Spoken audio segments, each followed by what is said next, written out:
Shri Bhaktirup Maharashtra news channel आपण पाहत आहात. श्री भक्तिरूप महाराष्ट्र न्यूजवरील घडामोडीतील बातम्या.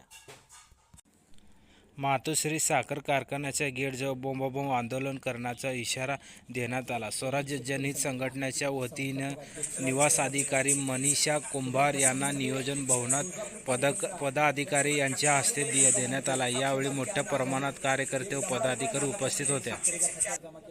ऊस नियंत्रण कायदा सांगतो, ऊस गेल्यानंतर 14 दिवसाच्या आत पैसे त्या शेतकऱ्याच्या खात्यावर जमा. अक्षरशः या मातोश्री कारखान्याच्या चेअरमनाने एवढा अन्याय शेतकऱ्यावर केलाय. कायदा अक्षरशः पायदळी तोडून त्यांचे नाही.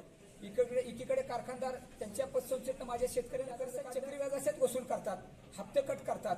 ऊस गेलेल्या पूर्ण बिल जाते, परंतु त्या शेतकऱ्याच्या ऊसाच्या उशीर व्याज देणं बंधनकारक आहे. तर आम्ही या सोलापूर जिल्ह्याचे कर्तव्यदक्ष कुंभार मॅडम यांना प्रत्यक्ष भेटून आम्ही शेतकऱ्यांना घेऊन त्या 4 ते 5 दिवसात तातडीनं ऊसाचं बिल जमा करावं, अन्यथा आम्ही मातोश्री कारखान्याच्या गेट समोर त्यांना जाब विचारल्याशिवाय गप्प बसणार नाही, याची जबाबदारी. तुमचं नाव सांगून बोला. मी अरविंद घोडके, शेतकरी संघटना. मातोश्री कारखान्याला चालू हंगामामध्ये पण अद्याप 4 महिने झाले ऊसाचं बिल अद्याप दिले नाही. शुगर ॲक्ट कमी प्रमाणात 15 दिनकारक असतानाही मातोश्री कारखान्याचे चेअरमन किंवा एम.डी. साहेब आहेत. आम्ही मान्य जिल्हाधिकारी साहेबांना भेटलो, साखर आयुक्तांना भेटलो, सहसाखरांची भेट झाली. यांनी या प्रश्नावरती आम्ही त्या विषयाचा तोडगा काढावा विचारले आणि आम्ही माननीय मनीषा कुंभार मॅडम त्यांनाही भेटलो.